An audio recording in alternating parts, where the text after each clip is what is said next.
Welcome back, bunker companions, to Apocalypse FM, the only station where albums don't drop, they fall through a wormhole and dent your generator. Today, it's the 17th one of these we're doing, episode 17, and today's relic is the soundtrack to the 1950 MGM musical Three Little Words. A little different from anything we've had so far. Now, here's the kicker. This musical is not about boy meets girl, or girl loses boy, or boy falls in love with a dancing goat, like so many others from that era. No, this musical is about the songwriters themselves, Kalmar and Ruby. These are real Tin Pan Alley vaudeville guys who wrote some real earworms back in the day. From this show, you'll probably recognize Who's Sorry Now and I Want to Be Loved by You. MGM literally made a whole movie celebrating them. This is like if Marvel released The Adventures of the Guys Who Wrote the Marvel Theme Song. That's what this is. Bold, self-indulgent, and weirdly brilliant. These guys wrote great songs, and they put them all in this musical. Fred Astaire plays Bert Kalmar, Red Skelton plays Harry Ruby, and you'll never guess, some of them knew each other in real life. Astaire actually knew them back during their vaudeville days. Just in case you're wondering, I'm super talented, why haven't I caught fire and been cast in a 1950s jukebox musical? It's not all about talent, it's about who you know. Let's jump into the music. The first song, Nevertheless, I'm in Love with You. We're starting this thing out with a gem. Fred Astaire and Arlene Dahl sing a love duet, backed by the smoothest piano and strings MGM's money could buy. Then, all of a sudden, the piano player jumps in, starts canoodling with the two of them. Surprise! It is a love triangle in song form. It's a love song trio sandwich. I don't know if that's what they meant, but the three of them were dancing awfully close together. By 1950s standards, spicy. By wasteland standards, it's a Tuesday. But it's also wholesome. No CGI fireworks, no TikTok transitions, just a melody, a camera, and Astaire gliding around like butter on a hot griddle. Fun fact, this tune actually hit number 2 on the charts when the movie came out. Maybe I'll live a life of regret, and maybe I'll give much more than I get, but nevertheless I'm in love. Next song, I Love You So Much. Arlene descends a staircase like it's Mount Olympus. This is classic old Hollywood. Gown, unlike anything I've ever seen before in my actual real life. Feather fan large enough to block a nuclear blast, and a dozen tuxedoed men on the way down. All look the same, and all chant their undying devotion to her in unison. Everything about this musical so far leads me to believe that it is trying to destroy monogamy. And honestly, it worked! I don't know if you knew this, but 70% of modern wasteland marriages are multi-person. I blame this musical. I love you so much, I can't conceal it. I love you so much, it's a wonder. All Alone Monday. An absolute knockout sings about being lonely every day of the week while going around and literally sitting in the laps of older patrons. Gotta say this. You are gorgeous. You're talented. You're backed by a live band. If you're lonely, maybe it's not the universe. Maybe you don't pick up on social cues. Maybe it's your taste in dudes. But something's wrong there. Maybe you need some coaching. If she were in my bunker, she would never be lonely on a Monday or any other day. I would keep her busy with Parcheesi tournaments, mushroom whiskey tastings, and improvised kazoo concerts. No, Neither one of us would be lonely. For once. And I am sure the days that I spend wouldn't be lonely if I were only all alone with you. Where did you get that girl? Tuxedos, canes, top hats, tap shoes. This is the Triple Crown, if there were 4 items in the Triple Crown. The two of these folks, they dance like they're made out of rubber bands, marveling over some mythical perfect girl. It's objectification, sure, but in the most gee whiz, aren't dames neat kind of way, with goofy grins and perfect rhythm. The tap dancing alone could power a water filtration unit if they hooked it up right. The synchronized tap dancing is so crisp, it makes me want to grab a cane and start practicing right here on my bunker floor. I didn't realize that coordinated tap dancing was my love language, but here we are. Get that girl, tell me on the level, have you ever kissed her? If she has a sister, lead me to her, Mr. T. Thinking of you. This is the ballad. The ingenue shows off her pipes with a slow, swoony love song. It's pretty. It's a little dull. Fun fact, though, this song actually topped the charts in 1927.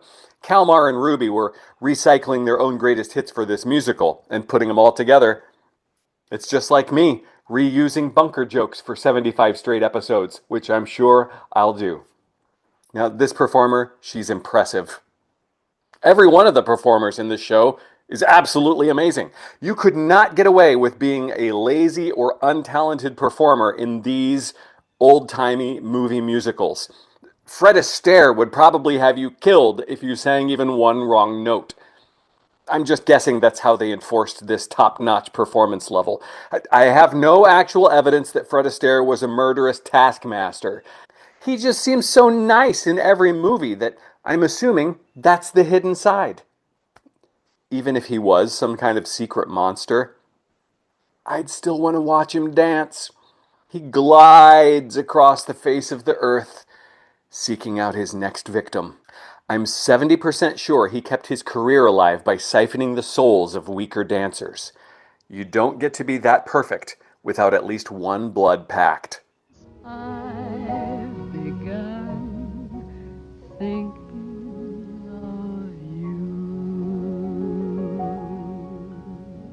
I want to be loved by you. Hell yeah, brother. You know this one. Boop, boop, ba-doop. Debbie Reynolds is on screen, looking fantastic, moving like nobody's business. But she's lip-syncing. It's not her singing. Who's the real voice?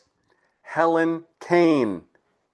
The person who originated the role. The original voice of Betty Boop. Of course, she got no credit. Classic Hollywood. Still, this number pops. It's quirky. It's fun. I've sung this song myself at the Bunker Follies. I won Best Boop. Thank you very much. I want to be loved by you alone. Boop, boop, ba-doo. I want to be kissed by you. Who's sorry now? Torch song, sung at a piano in a living room. Great. This is a great song. I swear, we need to bring this tradition back. Imagine, instead of just everyone doom scrolling at a party, we just all gather around a piano and perform for each other. Bunker law. Everyone learns one song perfectly, and then we rotate. First rule of Bunker Club, no auto-tune. This is the best idea I've ever had. that you're sorry now. Mr. Sunny Tennessee. It's a short song, it's a goofy song. It's probably the best song written about Tennessee that is not about whiskey in some way. This song is catchy enough to hum while you're scrubbing radiation stains out of your jumpsuit. I wanna be in Tennessee, in my Dixie paradise. An angel's voice I hear. The next song is called So Long, Ooh, How Long You Gonna Be Gone? Classic. If by classic you mean straight up 1950s, yikes! This song is a straight up racist caricature. They've got typical like oriental chords. They've got a lot of like English happening, the whole deal. The music is fun, the rhythm is fun, the song, it's straight up garbage, unfortunately. I've rewritten this one though to save it. Now it's about waiting too long for the airlock cycle to finish. Much better in every way. So long, ooh long, how long you gonna be gone? Your little Japanese will be waiting underneath The last song of the show, Three Little Words. You know this is going to be good. They named the whole show after this song. And you're never going to guess what the three little words are. The big reveal. Brace yourself. The three little words are, I love you. Womp womp. It's not exactly a groundbreaking concept or execution, I love you, but Fred Astaire literally lights candles with his fingers like a wizard at the end of the song, so points for pyrotechnics. If you ever wanted sentimental necromancy as a finale vibe, this is the musical for you.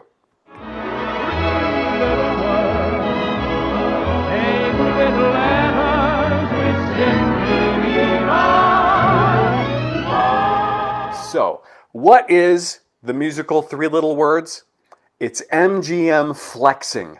They had the biggest stars, the glossiest Technicolor, and the guts to make a musical about people who write songs for musicals. This show is sentimental, a little self-indulgent, and dazzling. Watching it here in the bunker, it feels like a time capsule from a more innocent kind of apocalypse. One with tap shoes and feather fans instead of dust masks and flamethrowers. It's a jukebox musical before Billy Joel was even a twinkle. You get Fred Astaire's best tap, Red Skelton's goofball grin, and the hits of songwriting powerhouses Kalmar and Ruby. This movie even sneaks in some cameos for those of you that pay attention and know anything about 1950s stars. Harry Ruby himself plays a baseball catcher. Gloria DeHaven plays her own mother. Shocking. If you're watching this from 1950s, you need to change your pantaloons right now. Would I keep this relic? Absolutely. It's got energy, it's got romance, and it's got enough tap dancing to make even my bunker roaches try choreography. It's a really fun listen, and it's inspirational. It inspired me. Someday, when the wasteland stabilizes a little more, I'm going to take this show on tour. Three Little Words, Apocalypse Edition. One bunker at a time, admission paid in canned goods. Thanks to whoever shoved this disc through the wormhole. I mean, I can't return it, but I wouldn't anyway. If you liked the review of this apocalyptic jam album, then you should watch this one right here. There it is. I'll move my head. Yeah, watch that video. You're going to like that one too. And while you're at it, hit that thumbs up down below because that helps spread this all through time and space. Thanks so much. I've loved talking about this musical with you. Keep shoving albums through the wormhole. I will listen to them. Thanks. I'll see you next time.